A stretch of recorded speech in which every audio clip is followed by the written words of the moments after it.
Okay, unfortunately, Lord did not make it because he had to do a training, SDK license training in Colorado Springs. So I'll be the one thank you and his PhD student to give a talk on our recent work on the cosmic observations of a possible modulation of ENSO with the sporadic E.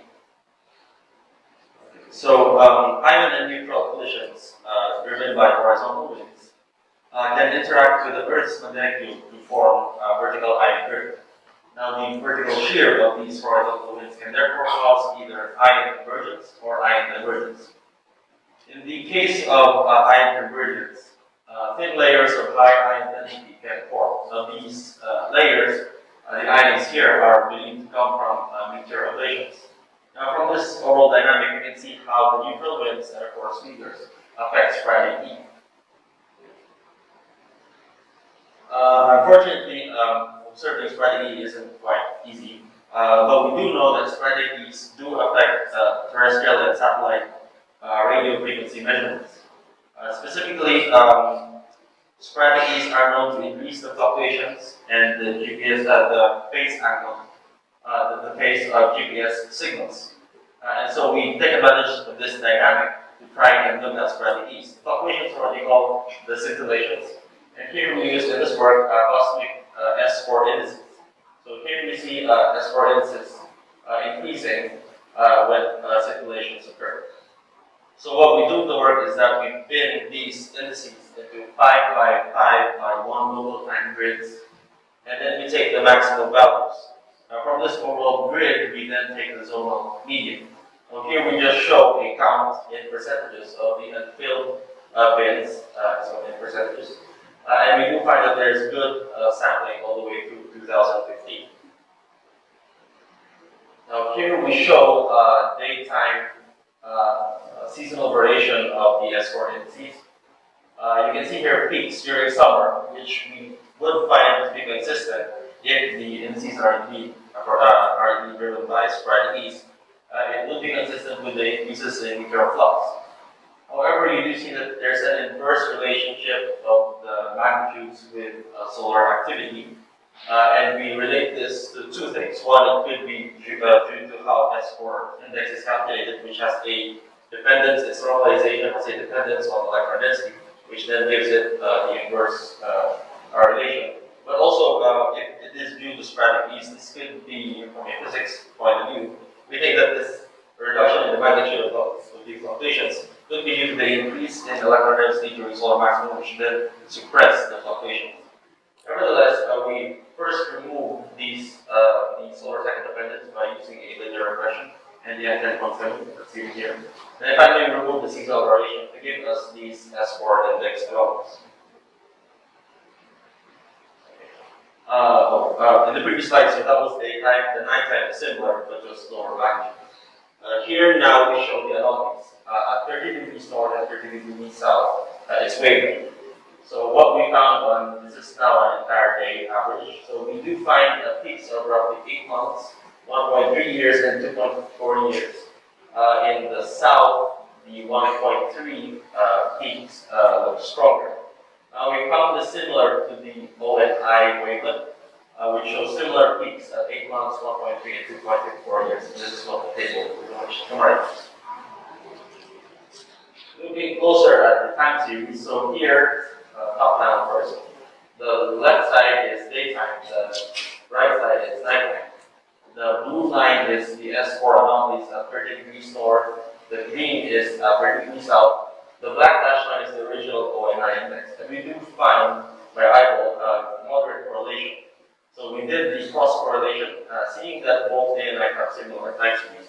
Here the cross correlation is done on whole daytime, but still on the left is 30 degrees north, on the right is 30 degrees south. And we found peak correlation of 152 and 156 with a 2-month lag. In other words, we find that the S4 index is delayed from the ONI index by around 2 months, which would make sense if we're looking at the modulation of ENSO on the S4 index.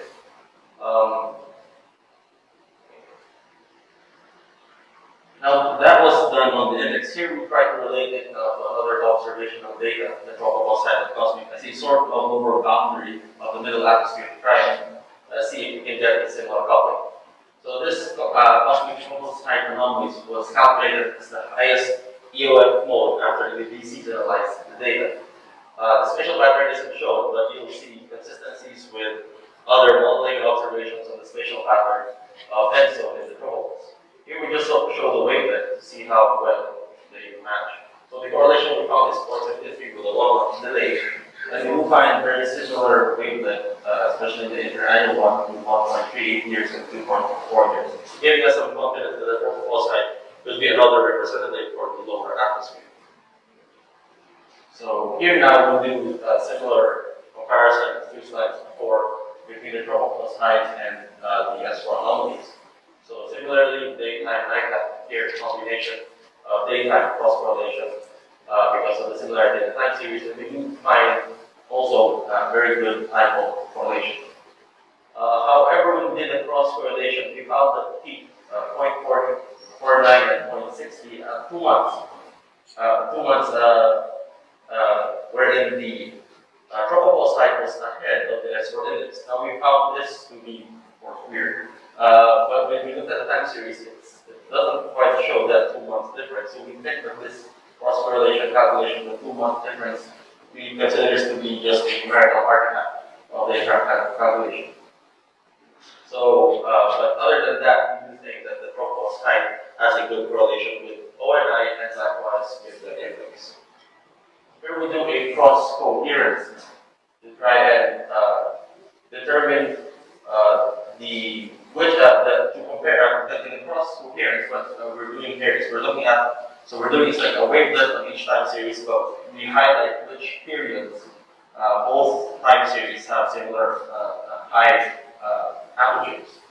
So again, so blue line is the S4 alternative north, green is the south, purple is the tropical side of the delay.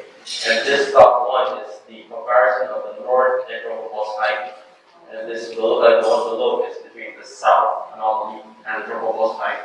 And we see here that there is indeed a coherence at 1.3 years to 167, and south there's more than 8 months, and the arrows do suggest that there's a bit of a lag between the signals. So in conclusion, we found that the extreme S4 indices does have variabilities that can be related to the sporadic peak. A cross correlation, a wavelength cross correlation and cross coherence does show correlation and coherence between amongst the S4 anomalies, ONI and tropical side, and from this we would like to think that we're seeing here a possible modulation of ENSO with the S4 index in the UV. Thank you.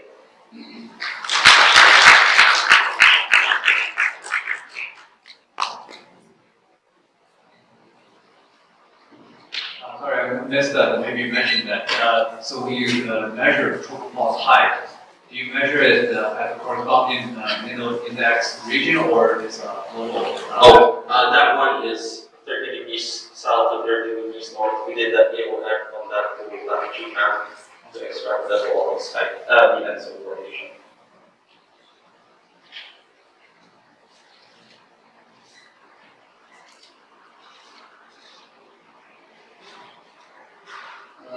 So when we see the strongest coherence and correlations, will we see El Nino or the La Nina? Right now, for this span, this is called the strongest La Nina that we can find. So for this span, I'd say it's the La Nina that matches well with the S4. There's no really strong La Nina. So, yeah, I think for this case, it's the El Nino that we're seeing to be well, has a coherence, right correlation with the S4 index. So my question is because when we did some data diagnostics in the MIT region, we actually saw, at least for some of the non-migrating flights that come from convection, particularly the D3, the strongest response was actually during the La Nina. And I also looked at the green sheets, and they were actually stronger during the La Nina phase compared to the El Nino.